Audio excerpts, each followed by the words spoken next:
Student, very good evening to all of you. Now, dear student, now I'm going to discuss with you KYPM1 zoology paper. Okay. Now you know, but very well before it we have discussed botany KYPM1. Okay. Now we are going to discuss that is a NEET KYPM zoology paper.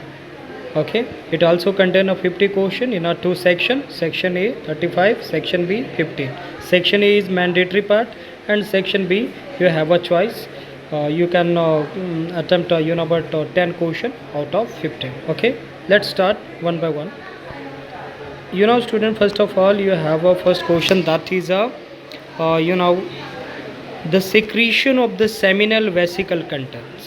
About seminal vesicle, that is about a gland that secrete a seminal fluid, yeah, or seminal fluid that when comes in contact with the sperm that make the but very well semen.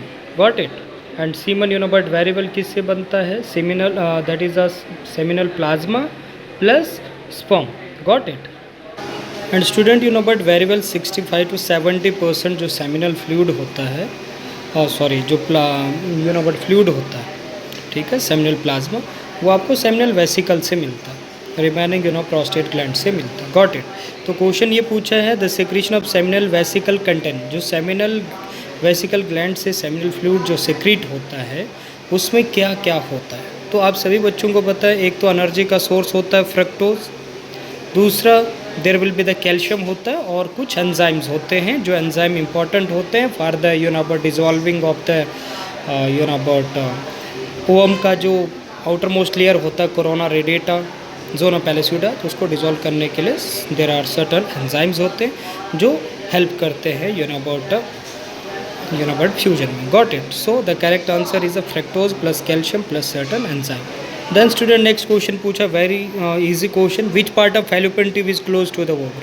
अब आप सभी बच्चों को पता है ovary के about near कौन सा पार्ट होता है, तो इस पार्ट को आप क्या बोलते हैं? हियर दी इज ओवरी, यहाँ पे भी ओवरी, यहाँ पे भी ओवरी. तो ओवरी के जो अबाउट नियर पार्ट होता है, और ये पार्ट जिसको हम इनफंडिबुलम बोलते हैं, that is called the infundibulum. Got it. और इस्थमस अम्पुला इस्थमस, ये वाला पोर्शन होता है अम्पुला इस्थमस जहाँ पे फर्टिलाइजेशन होता है. तो यहाँ पूछा कौन सा पार्ट है फैलोपियन ट्यूब का जो ओवरी का नज़दीक होता है, that is a infundibulum. Got it. Then next question आपसे पूछा, in the menstrual cycle which period is known as the menstrual phase. तो आप सभी बच्चों को पता है there are 4 phases in the menstrual cycle. सबसे पहला फेज होता है मेंस्ट्रुअल फेज जो 1 to 5 और सम केसेस में 1 to 7 डेज जो होते हैं, जिसको मेंस्ट्रुअल ब्लीडिंग बोलते हैं, या फिर उसके बाद प्रोलिफेरेटिव फेज़ होता है जिसमें फॉलिकल बनते हैं, फिर ओव्यूलेटरी फेज़ होता है, फिर ल्यूटियल फेज़. तो यहाँ ये बताया है कि मेंस्ट्रुअल साइकिल में कौन से पीरियड को मेंस्ट्रुअल फेज़ बोलते हैं, that is a 1 to 5 days को आप मेंस्ट्रुअल फेज़ बोल सकते हैं. देन स्टूडेंट बहुत आसान question, which is the site of fertilization. Already मैंने पहले बताया, और ये नीट में क्वेश्चन प्रीवियस ईयर का पूछा गया कि साइट ऑफ फर्टिलाइजेशन ह्यूमन में कहाँ होता है. यू कैन से मैमल्स का यहाँ पूछा है, तो ह्यूमन मैमल इन सब का सेम होता है, that is a fallopian tube. और फैलोपियन ट्यूब का कौन सा पार्ट होता है? Ampullary isthmic junction. Got it. Then student next question आपसे पूछा है, each secondary spermatocyte after second meiotic division produce क्या करता है. अब आपको पता है this one is spermatogonia diploid होता है, ठीक है, और स्पर्मेटोगोनिया का फर्दर मेटोसिस होता है, तो आगे प्राइमरी स्पर्मेटोसाइट बनता है. प्राइमरी स्पर्मेटोसाइट का आगे बट मियोसिस 1 होता है, तो सेकेंडरी रिडक्शन डिवीजन होकर के सेकेंडरी स्पर्मेटोसाइट बनाता है. और यहाँ पूछा है कि each secondary spermatocyte second meiotic division के बाद क्या बनाता है, क्योंकि एक सेकेंडरी सेकेंडरी जो बट स्पर्मेटोसाइट होता है आगे आगे 2 हैप्लॉइड स्पर्मेटिड बनाता है, 2 एक बनाएगा, 2 दूसरा बनाएगा, टोटल 4 बनते हैं. लेकिन यहाँ क्वेश्चन पूछा है कि एक सेकेंडरी स्पर्मेटोसाइट, क्योंकि ये भी सेकेंडरी स्पर्मेटोसाइट है और ये भी secondary spermatocyte, there are 2 secondary spermatocyte produced by the meiosis of primary spermatocyte. when the primary spermatocyte undergoes the meiotic one, as a result formation of 2 secondary spermatocyte. तो एक secondary spermatocyte की जब meiosis 2 होगा तो as a result 2 spermatid एक बनाएगा, 2 दूसरा बनाएगा. तो ये सिंपल आंसर है कि एक सेकेंडरी स्पर्मेटोसाइट की सेकंड मियोटिक डिवीजन से आगे 2 हैप्लॉइड स्पर्मेटिड बनते, और 2 अगर पूछा होता तो 4 बनता, तो इसका आंसर सी है. Then student very easy question again, approximate length and width of testes. अब सभी बच्चों को पता है कि जो टेस्टिस का मेन यूनाबर्थ लेंथ और विड्थ कितना होता है अकॉर्डिंग ऑप्शंस में दिया है कि कौन सा ऑप्शन करेक्ट है। तो आप सभी बच्चों को 4 to 5 सेंटीमीटर लेंथ होता है और 2-3 सेंटीमीटर विड्थ होता है। डायरेक्ट क्वेश्चन है यूनाबर्थ एनसीईआरटी के लाइन टू लाइन है। Got it. नेक्स्ट क्वेश्चन है spermatogenesis start at puberty due to the significant increase in. Simple सी बात है कि स्पर्मेटो मतलब मेल में गैमिट जब बनना स्टार्ट होता प्यूबर्टी एज में तो उस समय किसकी इन्फ्लुएंस से बनता है, तो हार्मोन्स होता है, जो मेन हार्मोन्स होता है you know but very well that is called the GnRH gonadotropin releasing hormone. और यही गोनाडोट्रोपिन रिलीजिंग हार्मोन जो होता है यही फर्दर यू नो बट आगे टेस्टोस्टेरोन हार्मोन बनाने के लिए सिग्नल यू नो देता है। Further you know pituitary gland को ये सिग्नल देता है GnRH, ओके, और वो फर्दर रिलीज़ करता है you know but there is a luteinizing hormone as well as follicle stimulating hormone, और उन्हीं फॉलिकल्स ल्यूटिनाइजिंग हार्मोन के थ्रू ही सिग्नल जाएगा लेडिंग सेल्स को और टेस्टोस्टेरोन ये सब सिग्नल। तो इसलिए प्यूबर्टी एज में ये पूछा है कि जब भी स्पर्मेटोजेनेसिस स्टार्ट होगा तो किसके इन्फ्लुएंस से स्टार्ट, तो पहले GnRH सिग्नल देगा you know but very well किसको, पिट्यूटरी ग्लैंड को, फिर pituitary gland LH FSH secrete करेगा, देन आगे का फंक्शन डन होगा। Got it. तो आंसर इज ए। देन आपसे पूछा है कि इनर सेल मास और एम्ब्रियोब्लास्ट गिव राइज टू। अब आप सभी बच्चों को पता जब एन जब फ्यूज़ होते हैं मेल गैमेट और फीमेल गैमेट जब फ्यूज़ होते हैं तो एज अ रिजल्ट वो क्या बनाते हैं, जाइगोट। और ये जाइगोट कहाँ बनता है, ampullary isthmic junction of fallopian tube में, ठीक है। फिर ये यू नो बट फर्दर इसकी मेटोटिक डिवीजन होती है, मेटोटिक डिवीजन, तो ये मोरूला बनता है, ब्लास्टोमेयर ब्लास्टोसिस्ट बनता है। फिर उसके बाद यू नो 7 to 10 डेज़ के बीच ये यूट्रस में इम्प्लांट होता है। और जो you know but inner you know but जब ये इम्प्लांट होता है ब्लास्टोसिस्ट तो उसका इनर पार्ट को इनर सेल मास बोलते हैं, क्योंकि उसी इनर सेल मास को हम स्टेम सेल भी बोलते हैं, जिसने सारे टिश्यूज़ और ऑर्गन्स ह्यूमन में डेवलप करने हैं। और जो आउटर पार्ट होता है उसको ट्रोफोब्लास्ट बोलते हैं। तो यहाँ से क्वेश्चन ये पूछा है कि जो इनर सेल मास है और जिसको आप एम्ब्रियोब्लास्ट बोलते हैं दैट गिव राइज टू, मतलब वो क्या बनाता है, तो सिंपल सी बात, वो ये कंप्लीट एम्ब्रियो बनाता है, क्योंकि जाइगोट के बाद एम्ब्रियो बनता है। Got it. 1 मंथ तक हम एम्ब्रियो बोलते हैं, उसके बाद उसको फीटस बोलते हैं। Then next you have a 9th one question जो पूछा है कि mature Graafian follicle is generally present in the ovary of healthy woman female around. Got it. कि mature Graafian follicle that generally present in the ovary of healthy women female around. तो आपको पता है mature Graafian follicle का जब you know but menstrual bleeding start होता है 1 to 5 या सम केस 1 to 7 डेज, उसके बाद अगेन यू नो 5 डेज तक तो you mean you know but bleeding take place हो, तो उसके बाद धीरे धीरे यू नो एंडोमेट्रियम बनना स्टार्ट हो जाता है, जिसको उसके बाद हम प्रोलिफरेटिव फेज बोलते हैं, जिसमें follicle again primary follicle secondary बनता है, टर्शियरी बनता है, एंड देन फाइनली 13 डेज आते आते 14 डेज पे आते आते वो मैच्योर ग्राफियन फॉलिकल बनता है। और 14 डेज़ में you know but mature Graafian follicle rupture होता है, वो हम रिलीज़ होता है सेकेंडरी वो साइड रिलीज़ होता है, और you know but again you know but जो रप्चर्ड फॉलिकल होते हैं वो अगेन कॉर्पस ल्यूटियम बनता है। तो क्वेश्चन ये पूछा है कि कौन से साइकिल के कौन से डेज़ में mature Graafian follicle generally present होते हैं ओवरी में। तो मेनली देखो 5 to 8 में तो होगा, 24 to 8 में ल्यूटियल फेज़ होता है, 5 to 8 में you know but menstrual phase होता है, 18 to 23 में भी ल्यूटियल फेज़ होता है। तो और जो प्रोलिफरेटिव या जिसको फॉलिकुलर फेज़ बोलते हैं वो मोस्टली आपका जो अकर करता है वो यू नो बट 7 से लेकर के 17 होता है। लेकिन इसमें बोला है कि ग्राफियन, तो ग्राफियन का mainly you know but 11 onward you know but वो टेक पे, तो दैट इज़ 11 to 17 ही आएगा। मेनली जैसे होता है ओव्यूलेशन से पहले ही ग्राफियन होता है, तो उसका करेक्ट अगर यहाँ ऑप्शन दिया होता है 11 to 15 तो सही रहता है, ठीक है। क्योंकि जब ओव्यूलेशन हो जाएगा, अगर एक नॉर्मल फीमेल की बात कर रहे हैं 28 डेज़ का साइकिल है तो उसमें 14 डेज़ में ओव्यूलेशन हो जाता है, मतलब ग्राफियन फॉलिकल रप्चर हो जाता है। Got it. फिर वो रप्चर्ड वाला रिमेन नहीं रहता, वो रप्चर्ड वाला कॉर्पस ल्यूटियम में टर्न होता है। लेकिन यहाँ पर you know but maybe some females में you know but menstrual cycle irregular है। Got it. वो 34 डेज़ का भी हो सकता है, तो इसलिए वो you know but very well 11 to 17 है, तो इसका answer 11 to 17 correct. Then next question आपसे पूछा द प्रोसेस ऑफ स्पर्मिएशन। बहुत आसान क्वेश्चन, आप सभी बच्चों ने पढ़ा, 2 टर्म्स, एक होता है स्पर्मियोजेनेसिस, एक होता है स्पर्मिएशन। स्पर्मियोजेनेसिस जिसमें स्पर्मेटिड जो होता है वो स्पर्मेटोजोआ में टर्न होता है, ठीक है, मोटाइल बन।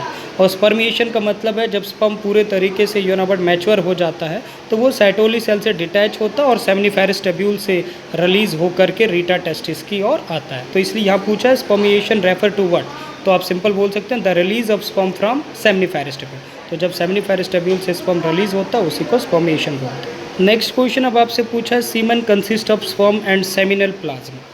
या सीमन में क्या होता है, सीमन दो टाइप से बनता है, जो विजिबल पार्ट होता है that sperm and seminal plasma.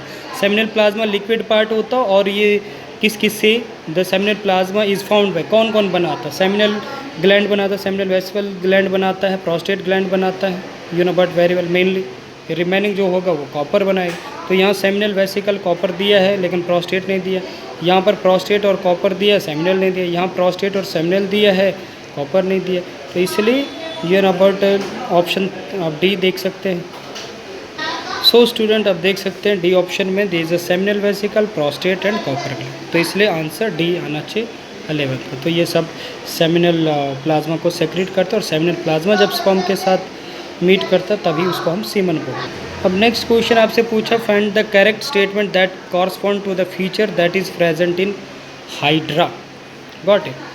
तो क्वेश्चन नंबर 12 में formation of asexual gemmules under unfavourable condition, मतलब आपने देखना कौन सा करेक्ट स्टेटमेंट अकॉर्डिंग हाइड्रा। तो हाइड्रा सबसे पहले आपको पता है हाइड्रा क्या है, नॉन क्वाड्रेट से बिलोंग करता है, you know but very well. और जो एक मल्टी सेलर है जिसमें हाइड्रा में बडिंग होती है, तो सिंपल आपको पता है it produces multi cellular birds. तो मल्टी सेलर बर्ड से इसका आंसर आएगा क्योंकि आप सभी बच्चों को पता है हाइड्रा में budding. Then student next question पूछा select the correct option of the haploid cell from the following groups. What it haploid cell कौन कौन से हैप्लॉइड होते हैं। तो आप देखो प्राइमरी तो हैप्लॉइड होगा नहीं, सेकेंडरी हैप्लॉइड होते हैं, लेकिन आपने ऐसा ऑप्शन देखना जिसमें सब हैप्लॉइड है।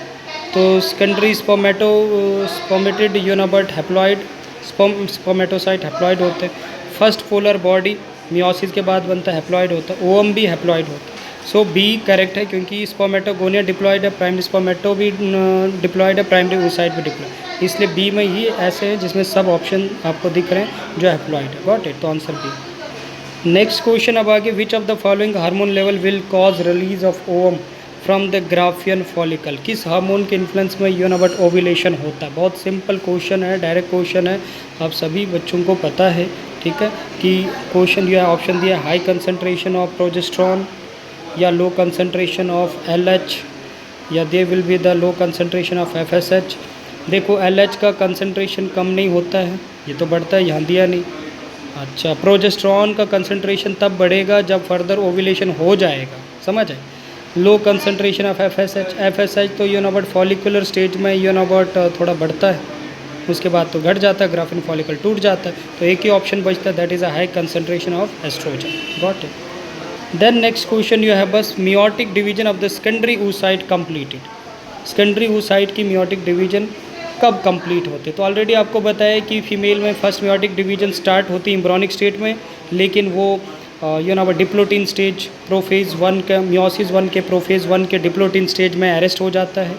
और कंप्लीट कब होता है जब फीमेल में प्यूबर्टी आकर होती है और फर्स्ट मेंस्ट्रुअल साइकिल का जब ओव्यूलेशन टेक प्लेस होता है उस समय, उससे पहले फर्स्ट मियोटिक डिवीजन स्टार्ट होता है और एज ए रिजल्ट बनता है सेकेंडरी oocyte। फिर सेकेंडरी oocyte की मियोटिक डिवीजन स्टार्ट होती है बट कंप्लीट कब होता है जब very well fusion take place हो जाता है। मतलब जब सेकेंडरी oocyte या जिसको ओवम बोलेंगे जब वो फ्यूज़ कर जाता है स्पर्म के साथ, ठीक है, तो at the time of fusion of sperm with an ovum, उसके बाद ही सेकेंडरी oocyte की मियोटिक साइकिल कंप्लीट होगी और सेकंड पोलर बॉडी बनेगा और that will be the haploid ovum बनेगा। और फर्दर वो न्यूक्लियस जो होगा ओवम का वो फ्यूज़ करेगा स्पर्म के न्यूक्लियस के साथ, जिसको हम जाइगोट बोलेंगे। Got it. देन नेक्स्ट पूछा है आपसे no new follicle develop in the luteal phase of the menstrual cycle. Luteal phase मतलब ल्यूटियल फेज वो होता है ओव्यूलेशन के बाद, मतलब 14 डेज़ में अगर ओव्यूलेशन हो गया तो उसके बाद जो फेज़ होता है वो ल्यूटियल फेज़, तो वो ये आपका, और ल्यूटियल फेज़ में कॉर्पस ल्यूटियम बनता है रप्चर्ड फॉलिकल से।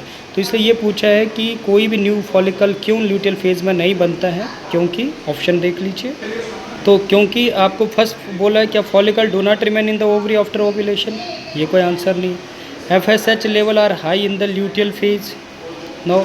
LH level are high in the luteal phase, both FSH and LH level are low, क्योंकि फॉलिकल स्टिमुलेटिंग हार्मोन और ल्यूटिनाइजिंग दोनों हार्मोन यूनाबर्ट ओव्यूलेशन के बाद कम हो जाते हैं, जिसके कारण कोई फॉलिकल नहीं बनता। फॉलिकल तब बनता है जब FSH का सिक्रीशन हाई होता है, तभी तो नाम ही फॉलिकल स्टिमुलेटिंग हार्मोन। तो आंसर डी है। अब नेक्स्ट क्वेश्चन आपसे पूछा extrusion of second polar body from the egg nucleus occur कहाँ पे यूनाबर्ट वेरिएबल। तो आप सभी बच्चों को पता है कि सेकंड पोलर बॉडी तभी यूनाबर्ट एक्सक्लूड होता है जब स्पर्म फ्यूज़ कर जाता है ओवम के साथ, ठीक है। जब मतलब मेन सेल जो हैं मेल गैमेट और फीमेल गैमेट आपस में फ्यूज़ हो जाते हैं तभी इनसाइड सेकंड म्योटिक कंप्लीट होता है, as a second polar body बनता है और हैप्लॉइड यूनाबर्ट एग बनता है। और जो सेकंड पोलर बॉडी होता है स्पर्म के एंट्री के बाद ही उसको यूनाबर्ट वो एक्सक्लूड होता है। तो इसलिए आपको पूछा extrusion of second polar body from egg nucleus occur after the entry of sperm but before the fertilisation.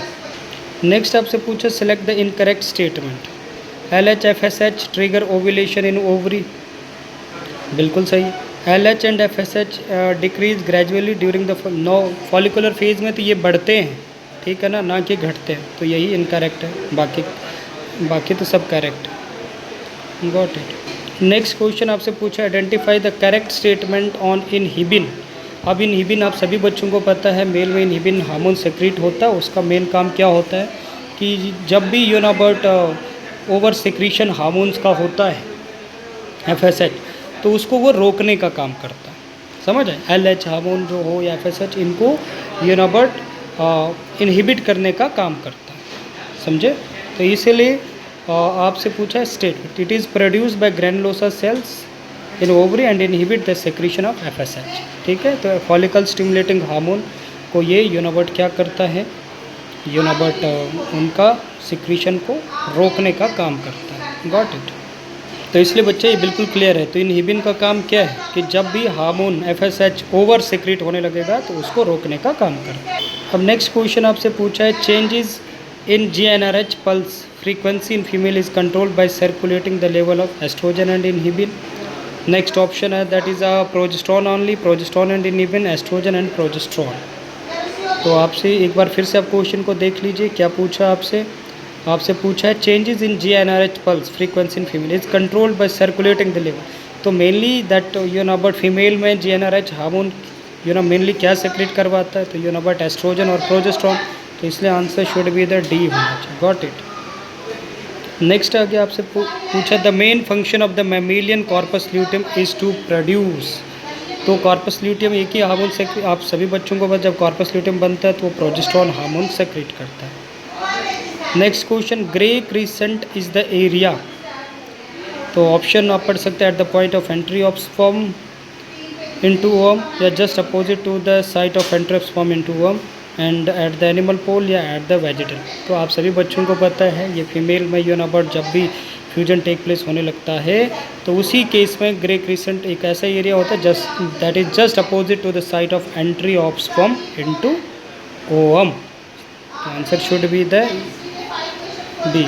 और एक बात और बच्चा क्लियर रखना, क्योंकि जो ग्रे क्रिसेंट होता है ये आपको मिलता है किसमें, फ्रॉग में। Got it. Fertilize egg of the frog में, क्योंकि ह्यूमन वाले केस में आपने दो ही पोल पढ़े, वेजिटल पोल और एनिमल पोल। तो ग्रे क्रिसेंट यूनाबर्ट आपको मिलेगा in the fertilize egg of frog में, ठीक है। अब स्टूडेंट नेक्स्ट क्वेश्चन आपसे पूछा है क्लीवेज इन मैमेलियन एग। तो आप सभी बच्चों को पता है मैमेलियन एग में जो क्लीवेज होती है वो होलोब्लास्टिक होती है। और कैसे होलोब्लास्टिक, इक्वल अनइक्वल। तो आप सभी बच्चों को पता है कि जब फर्टिलाइजेशन हो जाता है मैमेलियन में, तो फर्टिलाइजेशन के बाद जब अबाउट 30 आवर्स के बाद यूनाबर्ट आगे मेटोडिक डिवीजन होता है। तो होलोब्लास्टिक का मतलब होता है जिसमें यूनाबर्ट कंप्लीट जो एग है यूनाबर्ट वेरिएबल वो आगे, जो कंप्लीट जाइगोट है वो आगे यूनाबर्ट डिवाइड होता है। Got it. जो कम्प्लीटली आगे डिवाइड हो, और डिवाइड होकर के अगर वो एक सेल स्लाइटली बड़ा बनाएगा और एक छोटा था उसको हम अनइक्वल। तो इसलिए मैमेलियन में एक ब्लास्टोमियर स्लाइटली बड़ा होता है और एक छोटा होता है, इसलिए उसको बोलते हैं अनइक्वल होलोब्लास्ट। अब नेक्स्ट क्वेश्चन आपके पास है बच्चा दैट इज़ अ ब्लास्टोपोर। नाम से ही पता लगता है, पोर मतलब ओपनिंग, ब्लास्टो का मतलब है यूनाबर्ट वेरिएबल जिसको आप एक प्रिमिटिव डाइजेस्टिव ट्यूब बोल सकते हैं, या यूनाबर्ट दैट आल्सो कॉल्ड द गैस्ट्रोसील बोल सकते हैं, समझे। एक ऐसी इंटरनल कैविटी जो यूनाबर्ट प्रिमिटिव इंटरनल कैविटी जो गैस्ट्रो इंटेस्टाइनल ट्रैक्ट के फॉर्म में प्रेजेंट होती है, जो बनती है ड्यूरिंग गैस्ट्रोलेशन में, ठीक है, एम्ब्रियो में। तो इसलिए ब्लास्टोपोर इज जस्ट अ यूनाबर्ट opening, or you can say primitive digestive tube like structure that present in the about gastrocoel. ठीक है, गैस्ट्रोसील की ओपनिंग में को ही ब्लास्टोपोर बोलते हैं।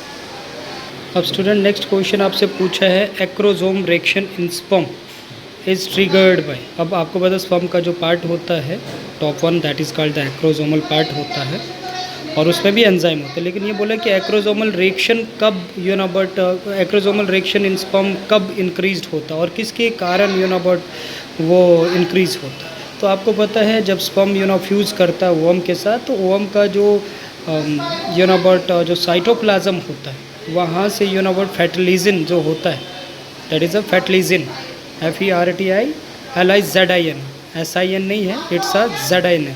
फर्टिलाइजिन जो होता है वो रिलीज़ होता है एग सेल के साइटोप्लाज्म से और उसके बाद ये फर्टिलाइजिन जैसे रिलीज़ होता है तो ये स्पर्म को अबाउट एग के साथ जोड़ने का काम करता है, फ्यूज़ करने का काम करता है। तो आंसर शुड बी डी।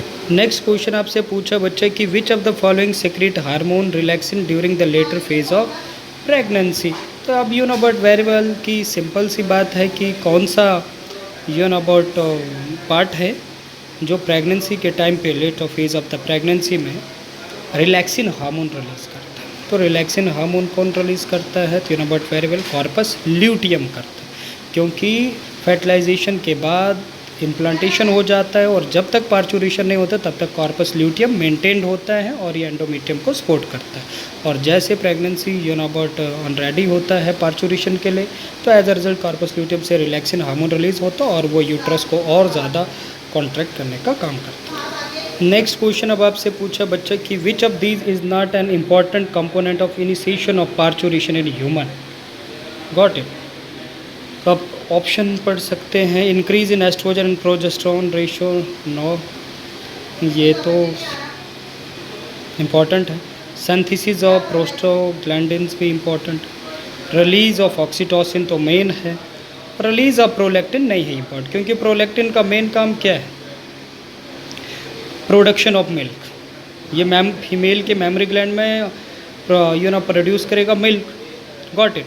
लेकिन ऑक्सीटोसिन तो मेन हार्मोन होता है जो फीमेल के बट यूट्रस को वाइल्ड कॉन्ट्रैक्शन टेक प्लेस करता है। एस्ट्रोजन, प्रोजेस्टेरोन, प्रोस्टोग्लैंडिन ये सभी इंपॉर्टेंट होते हैं पार्चुरेशन के इनिशिएशन की, तो इसलिए रिलीज ऑफ प्रोलैक्टिन इंपॉर्टेंट नहीं है। Got it. नेक्स्ट क्वेश्चन आपसे पूछे human beings at the end of the 24 week but very first trimester of the pregnancy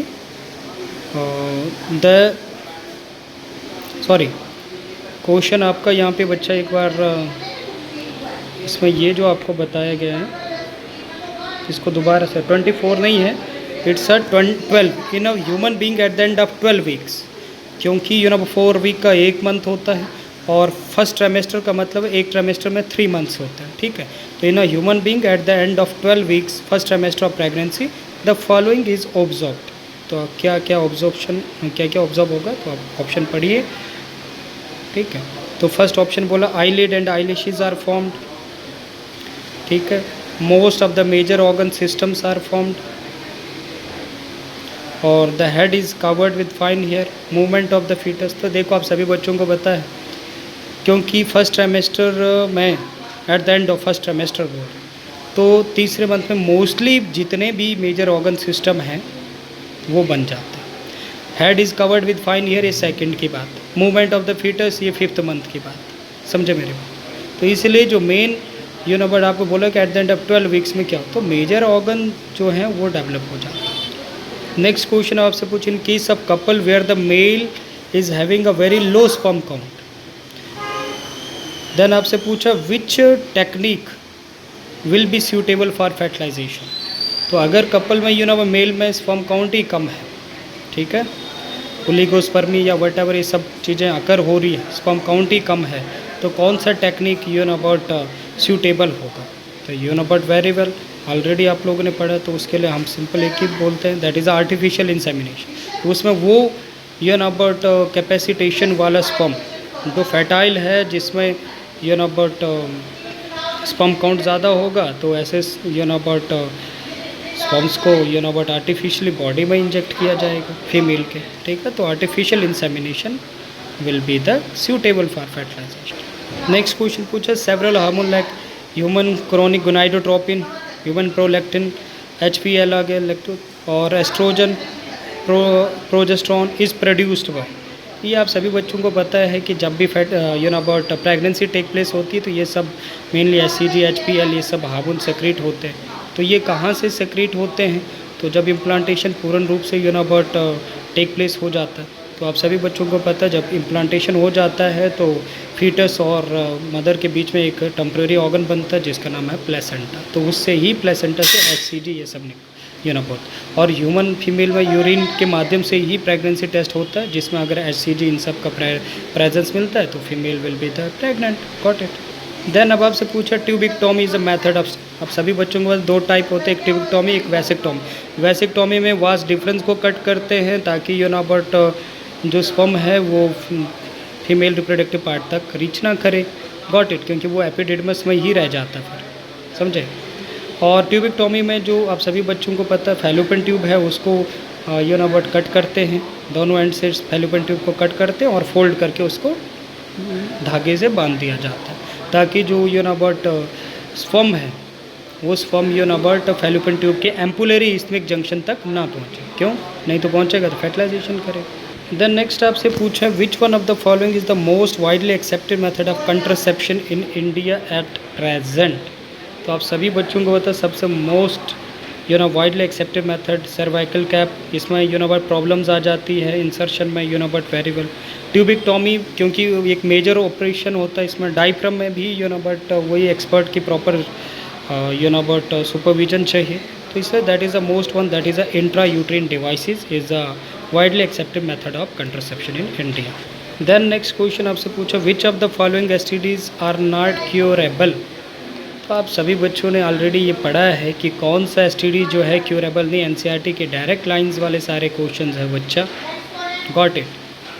तो इसलिए जेनिटल हर्पस भी क्यूरेबल नहीं है, हेपेटाइटिस B भी क्यूरेबल नहीं है, ठीक है, और HIV इन्फेक्शन भी नहीं। बाकी ये सब बाकी देखो जैसे क्लैमाइडियासिस ये सब है क्यूरेबल वायरस, लेकिन फिर अगेन यहाँ पर गोनेरिया क्यूरेबल है लेकिन साथ में HIV भी है, लेकिन हमने वो ऑप्शन देखना जिसमें सभी नॉट क्यूरेबल है, तो इसलिए फर्स्ट ऑप्शन ही आता है जिसमें सभी नॉट क्यूरेबल है। नेक्स्ट आ गया select the option including all sexually transmitted disease. ये भी सेम इसी क्वेश्चन के जैसे मिलता जुलता है। तो आपने देखना है कौन से sexually all are the sexually transmitted disease STDs। Got it. Gonorrhoea, malaria, genital herpes, malaria नहीं है, मलेरिया यहाँ नहीं है, फिलेरिया नहीं है, ठीक है, कैंसर नहीं है। Got it. तो इसलिए यहाँ पे सारे ऑप्शन आपको मिल रहे हैं 34 में। D में देखो गोनीरिया भी है, सिफिलिस भी और जेनिटल, तो answer should be the D। अब नेक्स्ट क्वेश्चन आपको बोला MTP is considered safe up to how many week. तो फर्स्ट ट्राइमेस्टर यहाँ वीक दिया, तो एक ट्राइमेस्टर में कितने वीक होते हैं? 12 वीक। तो फर्स्ट जो ट्राइमेस्टर होता है उसमें ये सेफ होता है। सेकंड में फिर फर्दर वेरी वेल काफ़ी मुश्किल होता है, वो रिस्की होता है वेरी वेल। तो ये सेक्शन A डन। अब नाउ बात करेंगे सेक्शन B। नाउ 36 क्वेश्चन में आपको स्टेटमेंट दिया zoospores are sexually reproductive structure. तो very well zoospores are asexually होते, ठीक है। तो इसलिए ये statement first incorrect. In asexual reproduction offspring morphological genetical बिल्कुल सेम, तो सेकंड करेक्ट है, फर्स्ट इनकरेक्ट है। तो इसलिए बच्चा ये देखो ऑप्शन दिया है D, स्टेटमेंट 1 इनकरेक्ट है और 2 correct. Next question match the column है। तो आपके सामने बच्चा प्लेसेंटा, तो इनमें से आप कॉलम B में देखो तो प्लेसेंटा क्या सिक्रेट करता है? HCG ह्यूमन क्रॉनिक गोनाड, जोना पैलिसिडा ओवम का लेयर है, इसका 3 है। बल्बरिथ्रल ग्लैंड, कॉपर ग्लैंड आप सभी बच्चों को जान जो लुब्रिकेशन ऑफ द पेनिस, और लेडिक सेल्स जो एंड्रोजन हार्मोन या टेस्टोस्टेरोन सेक्रेट करते हैं। तो आप देख लीजिए ऑप्शन में जिसमें A का 2 होना चाहिए, B का 3 होना चाहिए, और बाकी 3 का 4, C का 4 और D का 1। तो आपका आंसर आ रहा है C। Got it. नेक्स्ट अब आगे आपके पास दिए is 38 match the column and select the correct option from the code given below. Ovary, placenta, फिर से अगेन अब देखो अगर आपको नहीं पता है, एक चीज़ का पता है कि placenta human chronic gonadotropin, ovary और लेडिक सेल क्या सिक्रेट करता है? एंड्रोजन, कॉर्पस ल्यूटियम क्या सेक्रेट करता, प्रोजेस्टेरोन हार्मोन। तो बच्चा क्या आपके पास you know but variable ovary, तो ओवरी क्या सेक्रेट करता है, एस्ट्रोजन और प्रोजेस्टेरोन। तो जिसमें ए का 2 और बी का 1,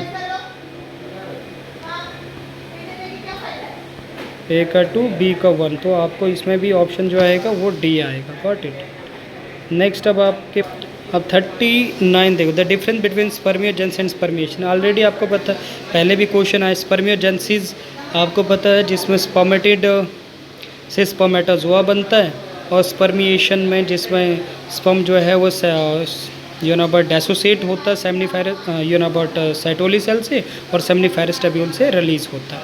तो स्पर्मेटोजोआ फॉर्म्ड स्पर्मिएशन, तो ये आपके पास डी है। अब देखिए बच्चा, you are having a question number 40। इसमें अब आपके पास ऑप्शन दिए हैं, स्टेटमेंट दिया है, the release of sperm into seminiferous tubule is called spermiation. The release of sperm into the seminiferous tubule, नहीं, सेमनीफेरस ट्यूब्यूल से जब स्पर्म रिलीज होगा उसको स्पर्मिएशन बोलते हैं, ना कि सेमनीफेरस ट्यूब्यूल में स्पर्म आएगा। तो ये तो सेमनीफेरस ट्यूब्यूल में ही स्पर्म बनता है, ये स्टेटमेंट किसी तरीके से करेक्ट तो है ही नहीं। Got it. और spermiogenesis the process of formation of sperm from spermatogonia, नहीं, अभी हमने पढ़ा स्पर्मियोजेनेसिस कैसा प्रोसेस जिसमें स्पर्मेटिड से स्पर्मेटोजोआ बनता।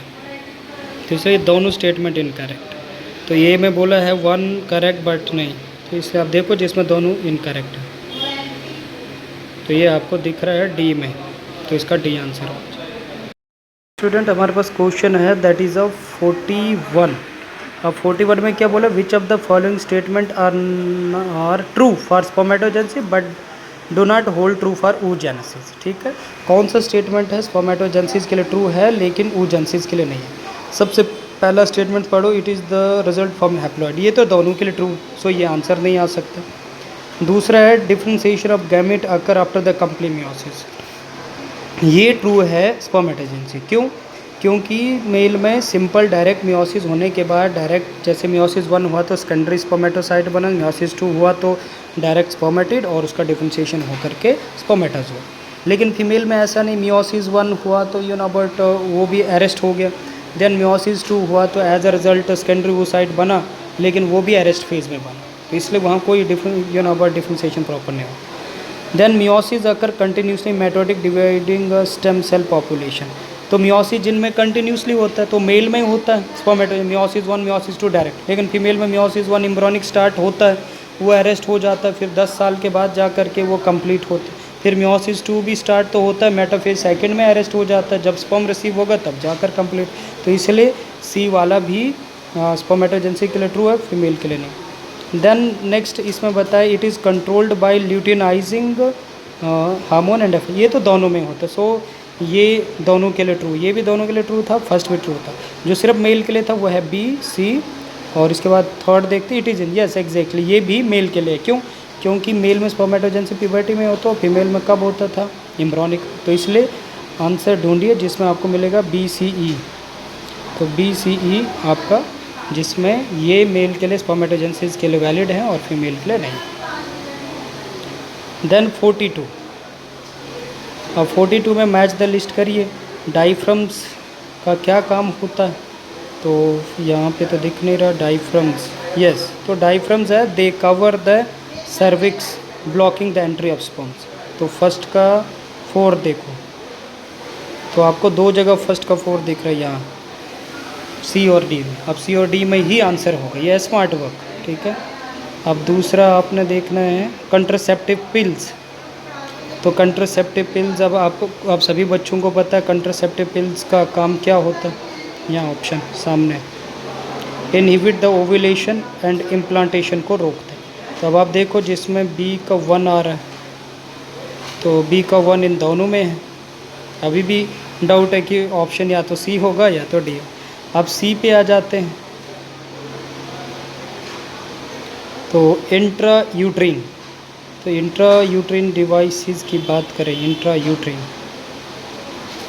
तो इंट्रा यूट्रीन का क्या काम होता है, तो आप सभी बच्चों को पता है, यहाँ सामने है। इंट्रा यूट्रीन क्या करे, increase the phagocytosis of sperm with in uterus. Phagocytosis का मतलब स्पर्म सेल्स को ही किल कर देते हैं। फिर देन लास्ट में बच्चा आपका लैक्टेशनल एमिनोराई। यस, लैक्टेशनल एमिनोराई मतलब बच्चे पार्चुरेशन के बाद, बच्चे को जन्म देने के बाद जो 6 मंथ का पीरियड होता है फीमेल के लिए, उसको लैक्टेशनल एमिनोराई बोलते हैं। मतलब उसमें कोई मेंस्ट्रुअल साइकिल टेक प्लेस नहीं होती। प्रेगनेंसी में 9 मंथ भी नहीं होता है और 6 मंथ लैक्टेटिंग पीरियड में भी नहीं होता, तो उसको लैक्टेशनल एमिनोराई बोलते हैं, जिसमें कोई भी जिसको आप लैक्टेटिंग पीरियड बोलते हैं, जिसमें मदर अपने यंग वंस को मिल्क फीड करती है, तो उसमें कोई मेंस्ट्रुअल साइकिल टेक प्लेस नहीं होता। तो आंसर आपका यहाँ देखिए, that should be the D. Next है, you have a 43 one venereal disease can separate through. तो वेनरल डिजीज़ किस किस के थ्रू सेपरेट होती है? तो आप देखिए, using sterile needles, transfusion of blood from infected person, then option दिया infected mother to fetus, kissing, inheritance. तो आप सभी बच्चों को वेनरल डिजीज़ को मतलब क्या बोलते हैं? STDs, sexual transmitted disease can separate through. तो अब you know but very well बच्चा सामने venereal disease can separate through.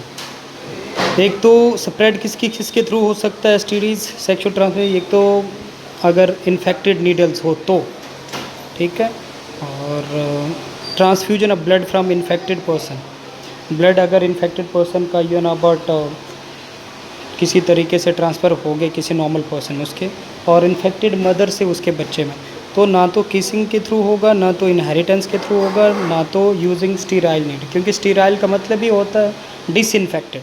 तो डिसइंफेक्टेड नीडल यूज़ करने से तो कोई वेनरल डिजीज़ सेपरेट नहीं होता। तो वो venereal disease transfusion of blood from infected person और इन्फेक्टेड मदर टू fetus। तो answer should be the second and third, ठीक है। तो सी होना चाहिए इसका आंसर, ठीक है, इसका आंसर होगा सी। Got it. अब आप आंसर की खुद देख लीजिए, you know but very well उसमें भी गिवन होगा, बट इसका आंसर सी होगा।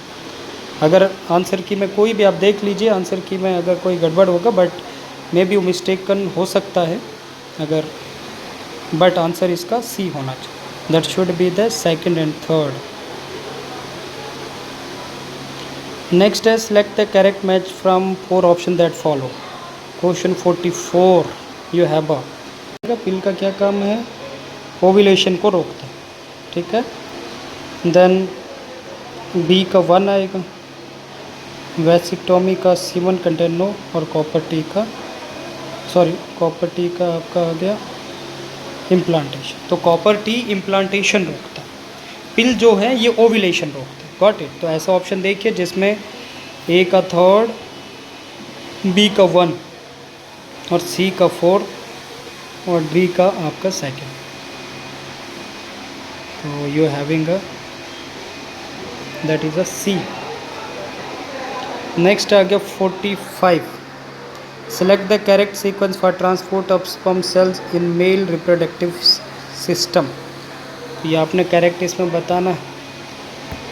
सेमनीफेरस टब्यूल्स से आएगा तो रीटा टेस्टिस में जाएगा, रीटा टेस्टिस से वास फ्रेंशिया, फिर एपिडिडमस, फिर वास डिफरेंस, फिर एजैकुलेटरी डक्ट। एजैकुलेटरी डक्ट से पहले तो चलो, हाँ यस एग्जैक्टली, एजैकुलेटरी डक्ट में उसमें फर्दर सेमिनल वेसिकल से फ्लूइड आता है। तो अब देखो इसमें करेक्ट कहाँ आ गया, ये है फर्स्ट, बिल्कुल करेक्ट है। फिर एजैकुलेटरी डक्ट से यूरिथ्रा और यूरिथ्रल मीटस, मीटस मतलब ओपनिंग, ठीक है। तो इसलिए 45 को 1 A. Next that is a 46, acrosome is a what? So that is you know but acrosome head, tail और middle piece, ठीक है ना। तो आप देख सकते हैं acrosome is the center of enzyme within a sperm। बिल्कुल स्पर्म, इसमें एंजाइम होंगे, हेलोरिनोडेज एंजाइम ये सब होंगे। हेड, इसी में डीएनए होगा, जेनेटिक मटेरियल का साथ। Tail, that is the main motility, sperm का मेन जो मूव करता है। और मिडल पीस, इसमें पावर हाउस ऑफ स्पर्म, जिसमें 9+2 अरेंजमेंट, 2 सेंट्रियोल होते हैं, वो नेक में 2 सेंट्रियोल होते हैं और मिडल पीस में mitochondria 9। It should be the D answer आना चाहिए। Got it. नेक्स्ट अब आ गया आपके पास, that is a 47। Match the column 1 with column 2। Mons pubis, mons pubis you know but very well, that is the female external genitalia, yeah, and that is a, you have a antrum, तो antrum you know but very well, that is a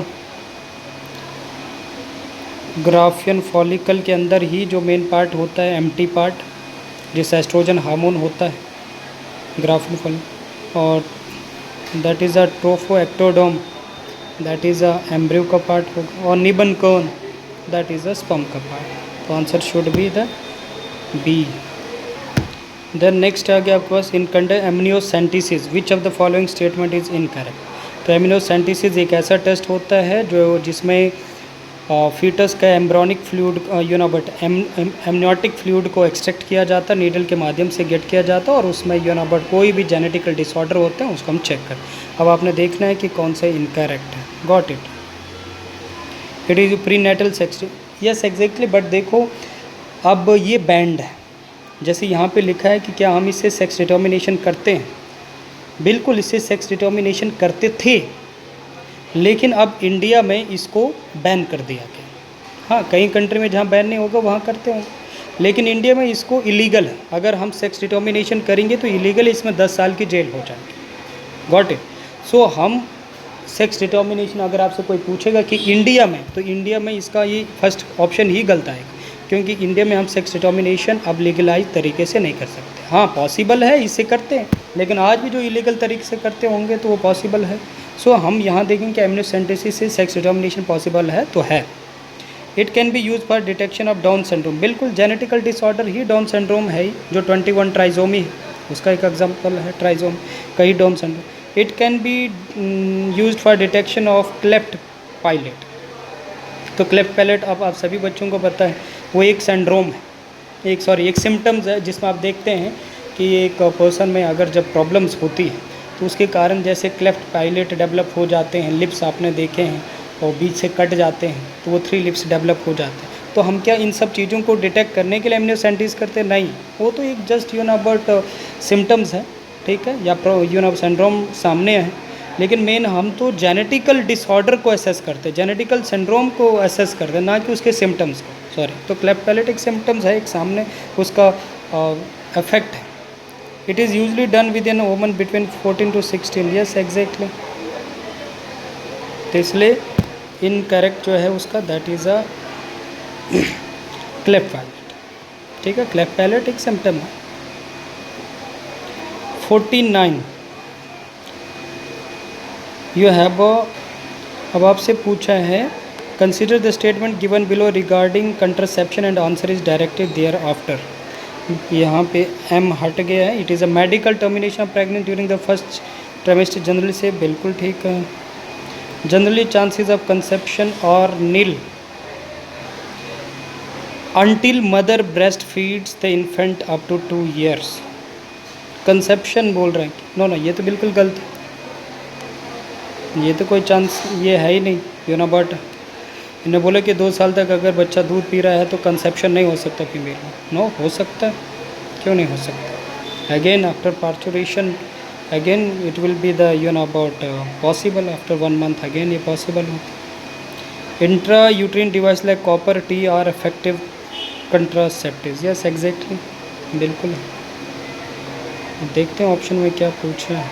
contraception pill में be taken up to 1 week after coitus, no, ये तो immediate लेना पड़ता है। तो what which 2 of the above statement are correct? तो first और थर्ड स्टेटमेंट आपका करेक्ट। लास्ट वन क्वेश्चन आ गया, match the column sexually transmitted disease column 1 and their causative agent and select the correct option. तो आप देख सकते हैं गोनेरिया, तो ये नसीरे गोनेराई के माध्यम से इसको ये डिज़ीज़ होती है, ठीक है। Syphilis, that is a pallidum treponema, treponema pallidum, pallidum ये आपको पता है, ट्रिपोनीमा के थ्रू। Got it. जेनिटल वार्ट, तो ये सामने है, ह्यूमन पेपिलोमा वायरस और एड्स। अच्छा, तो answer should be the A. Okay, thank you all.